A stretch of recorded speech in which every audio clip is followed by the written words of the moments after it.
Okay, so what else happened, Mark? Check engine lights on. Check engine lights on. The speedometer quit, and your turn signals don't work? Yep. Is the truck still running? No. It's not running. Okay, let's, so it was running? No, it wasn't. Give it a minute, or... You can start back up. Uh-oh. Holy cow.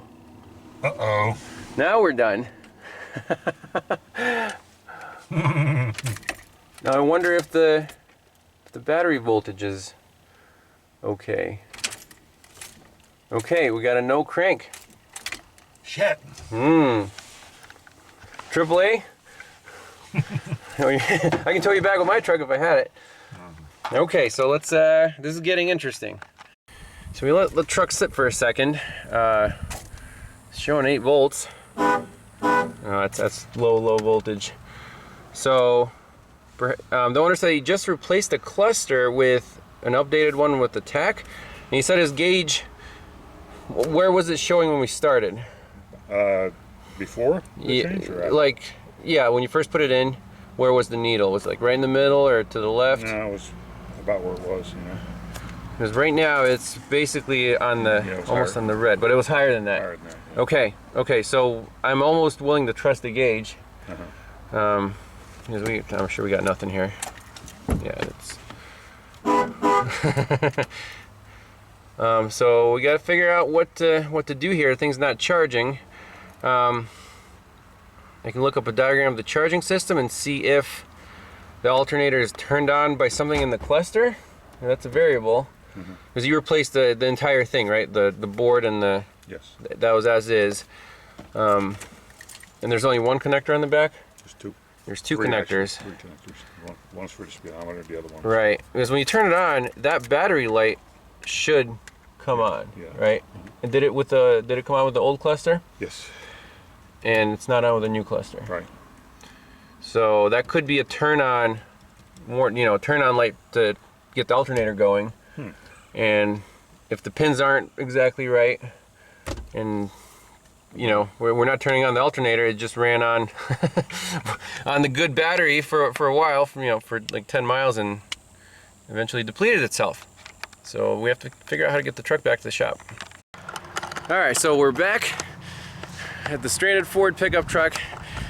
Got my own truck here now. We have to take an Uber 10 miles back to home base, grab my truck in. We're gonna get this truck started and hopefully get it charging again. So looking at our charging system wiring diagram, indeed, if we don't have the charge indicator light hooked up and there's no voltage on this wake up pin, light green and red wire, alternator's not going to kick on. So what we're going to do now, since we don't want to put the original cluster in or mess with that, we're going to wake up the alternator with the Magic Baby test light. And right now we're at 10 volts, and all we're going to do with the test light is connect it from battery positive to here, to the green and red wire right here. So then we'll get it started, and I mean, we can shove it in there right now and see what it does. You see the test light's dim because our system voltage is 9.8. So let's hook up our NOCO. So I'm going to unhook the test light just temporarily. So the battery is completely drained to nothing right now. So we can get the clamps on here.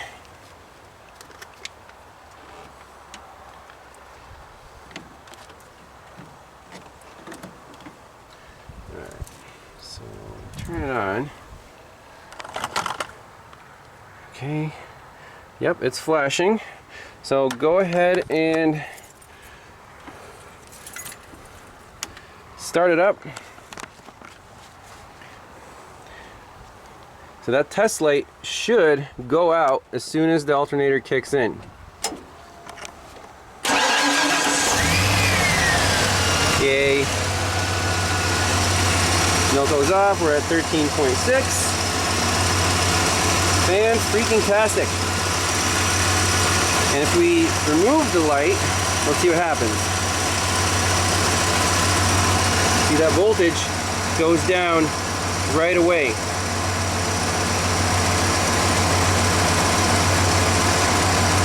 Well, actually, let's go put it back on. Actually, I think once the alternator is spinning and woken up, it'll stay charging. So we don't need the test light while we're driving, but we'll keep it on there just in case. So if the truck does stall out for whatever reason, next time you start it in traffic, it'll just start charging again. So 13 volts. We can do a current measurement on the battery. Should be charging at like 100 amps or whatever the alternator can put out. Oh yeah, it's laboring.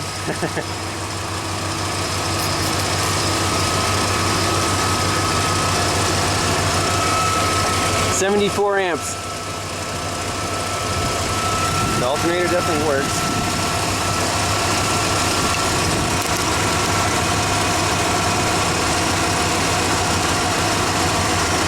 Now rev it up a little bit.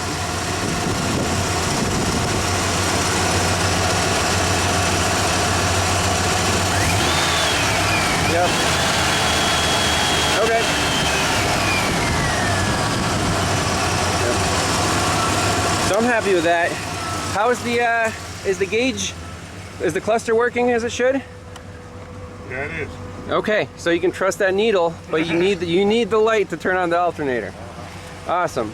So we're gonna go back to home base, and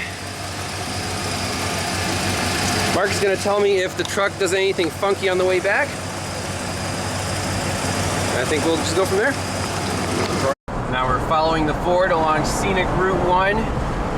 There's the coast. Well, at least the bay. Beautiful. This is turning out to be a pretty interesting diagnostic, huh?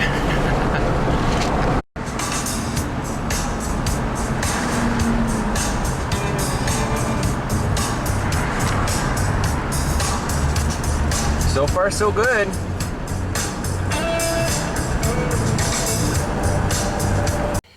All right, so back into the Keon engine off test. We have EGO not switching, lean exhaust bank 1. That was due to the extremely low voltage, and we saw in the data that the oxygen sensor wasn't switching. So back to square one here.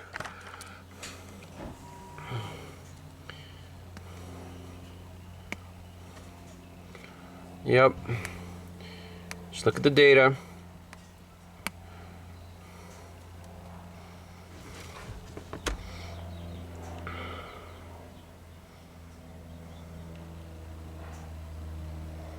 Okay, start this thing up. Starts up great.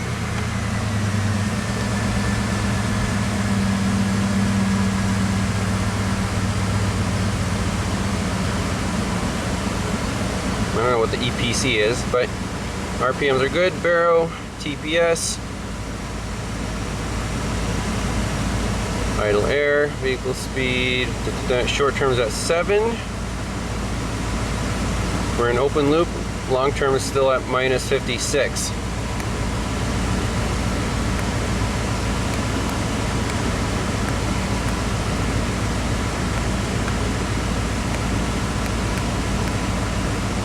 Okay. Let's try those. Okay, now we're in closed loop. Oxygen sensor's oscillating.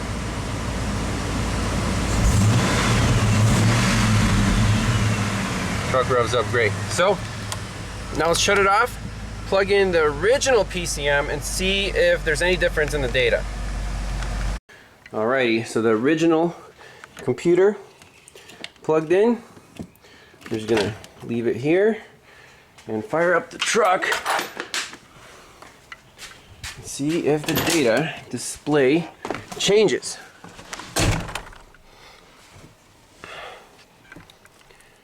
So key on.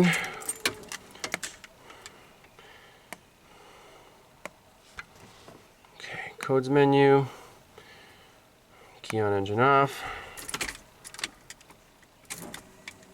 Continue.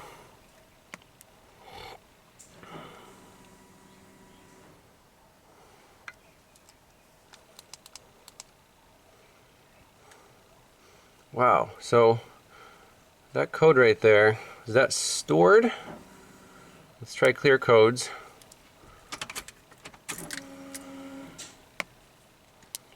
Okay.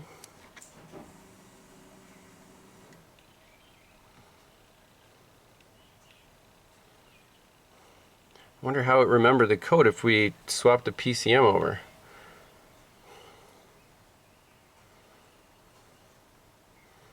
So run the self-check and look at some live data. Oh, there we go. Code's cleared. Key on, engine off. Key off. Key on.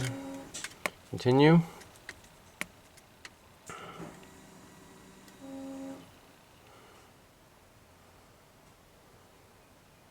Still there. Okay. Well,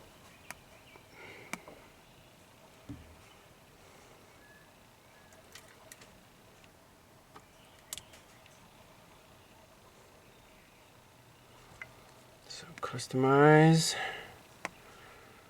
RPM 02.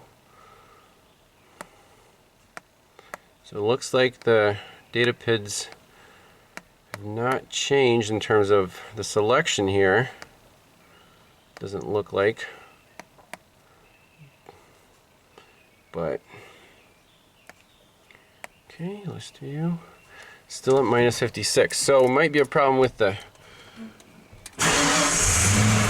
snap-on.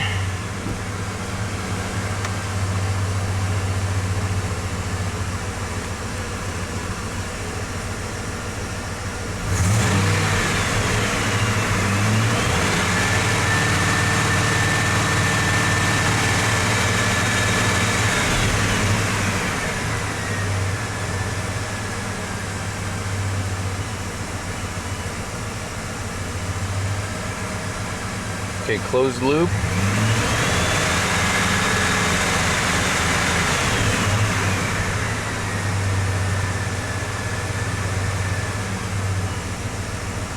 This is interesting. Look at that short term.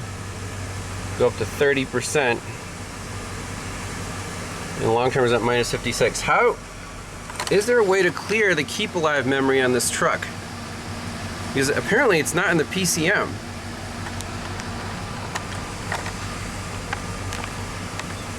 That kind of blows my mind.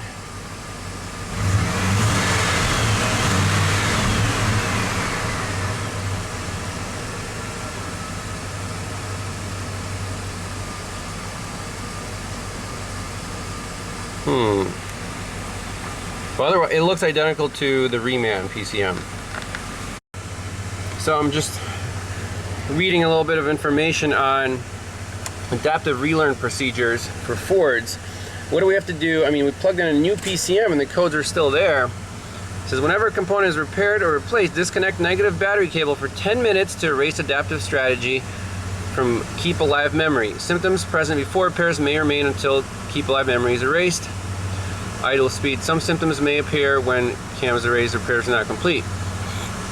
Key off engine run codes will not clear until keep alive memory is erased. Okay, that is absolutely key. Verify throttle adjustments to correct perform relearn procedures. Road test vehicle, minimum 5 miles, allow idle relearn, adaptive strategy to reform. Okay. Okay. Very interesting.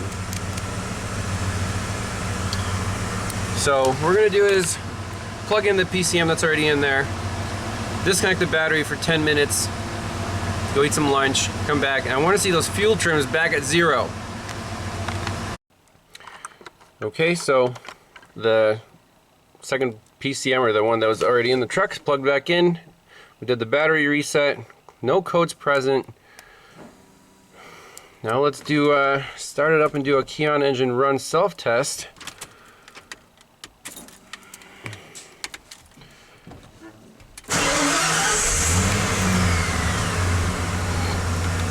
Continue, continue.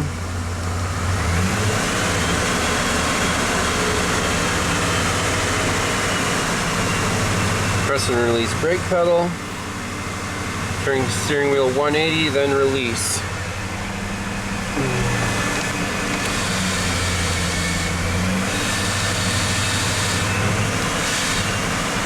Okay. And we'll just finish that up.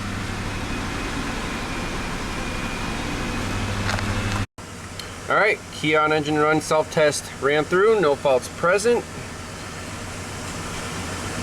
Back out of here, data.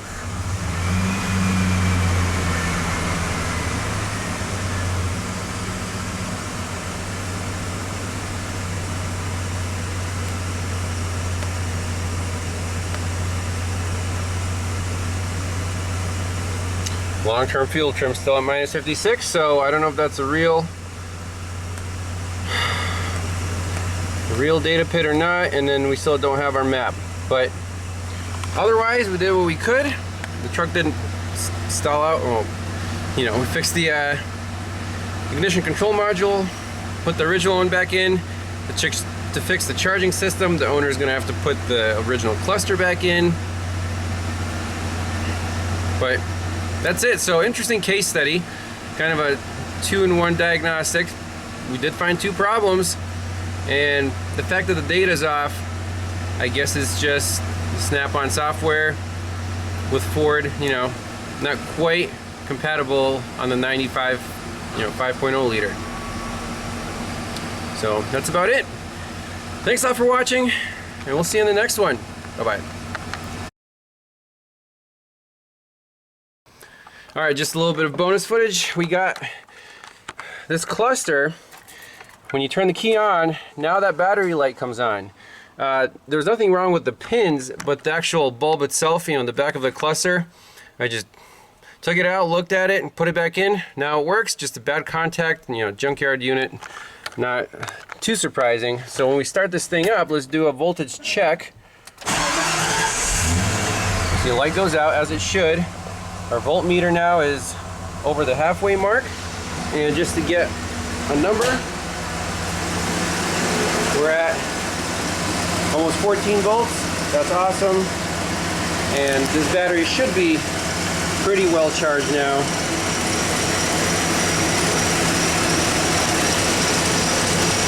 About 55 amps, so not fully charged because it was completely depleted, but after the owner drives it around for a bit, not worried about that.